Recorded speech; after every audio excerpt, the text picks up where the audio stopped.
রাজনীতির প্রতি এখন বেশি আকর্ষণ মানুষের, ছেলেরা পড়াশোনা ছেড়ে রাজনীতির প্রতি বেশি আগ্রহী।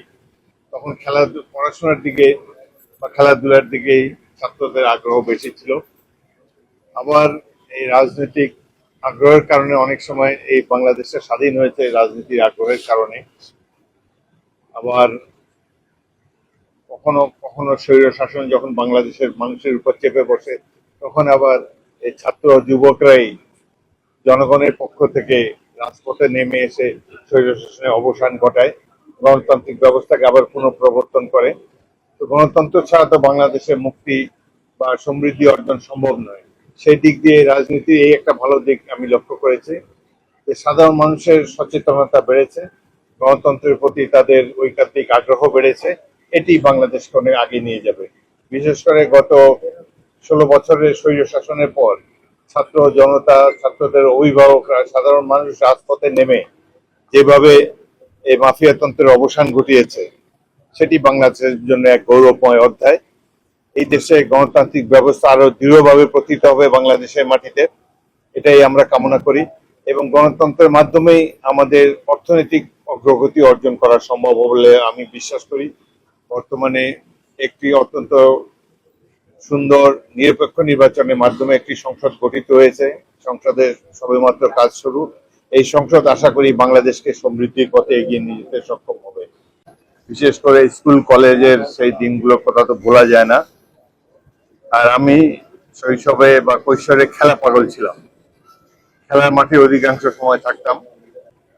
একটা ছোট টিমের হয়ে খেলেছিলাম, সেই টিমটি বি ডিভিশনে চ্যাম্পিয়ন হয়। তারপরে তখনকার লিগ চ্যাম্পিয়ন বরিশালের মোহনা স্পোর্টিং ক্লাবে খেলি। এই ক্লাবে খেলার সময় বরিশালের প্রত্যন্ত অঞ্চলে মোটামুটি ভাবে পরিচিতি পাই। 61 সালে ঢাকা বিশ্ববিদ্যালয়ে ভর্তি হই রাষ্ট্রবিজ্ঞানে অনার্স নিয়ে।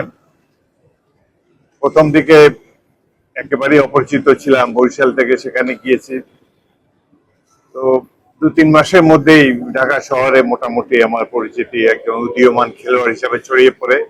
তার 2-4 বছর পরে বিখ্যাত club Dhaka modern sporting club এবং পাকিস্তান জাতীয় দলে খেলাধুলাই ছিল আমার নেশা। খেলাধুলার মধ্যেই দিন কাটাতাম।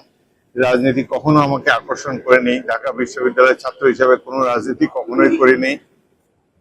পড়াশোনা শেষে সেনাবাহিনীতে গিয়েছিলাম, ভাগ্যক্রমে মুক্তিযুদ্ধে অংশগ্রহণ করার সুযোগ পেয়েছি এবং আমাদের জীবনের পরম গর্ব যে মুক্তিযুদ্ধে 71-এর মহান মুক্তিযুদ্ধে অংশ নিতে পেরেছি।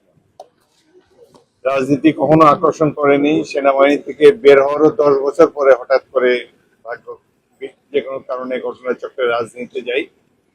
আমি আমার এলাকাবাসী লালমোহন এবং তজুমউদ্দিন ভোলার 2টি থানা, তাদের প্রতি খুবই কৃতজ্ঞ। তারা 7 বার আমাকে জাতীয় সংসদে নির্বাচিত করেছে, একবার স্বতন্ত্র প্রার্থী হিসাবে নির্বাচিত করেছে, কোনো দল ছিল না আমার তখন। এইভাবেই দেখতে দেখতে অনেক বয়স হয়ে গেল, প্রায় 82 বছরের কাছাকাছি। বরিশাল শহর স্মৃতিময় এক শহর, এখানে অলি গলি পাড়ায় সব জায়গায় বিচরণ ছিল। তখনকার দিনে ফুটবল খেলা হতো, 4 ফিট হাইট, 4 ফিট 2 ইঞ্চি হাইট, নানান ধরনের প্রতিযোগিতা হতো। খেলাধুলার প্রতি মানুষের খুব আকর্ষণ ছিল। এখন সেই ধরনের উন্মাদনা, সেই ধরনের আকর্ষণ দেখি না। যুব সমাজ, কিশোর সমাজ, তারাও তাদের আগ্রহের কেন্দ্রবিন্দু অন্য স্থানে। তারপর রাজনীতি নিয়ে অনেক মাতামাতি তখনকার দিনে ছিল না। তখন খেলাধুলা, সাংস্কৃতিক অনুষ্ঠান, সন্ধ্যার পর গান বাজনা, এগুলো নিয়েই বরিশালের নাগরিকরা ব্যস্ত থাকতেন। এখন অনেক পরিবর্তন দেখতে পাচ্ছি, সময়ের সাথে সাথে মানুষও পরিবর্তিত হয়েছে, মানুষের আগ্রহের কেন্দ্রবিন্দু পরিবর্তিত হয়েছে। তবে আমি মনে হয় যে খুব সুন্দর সময় কাটিয়েছি বরিশালে। ছাত্র জীবন বিশেষ করে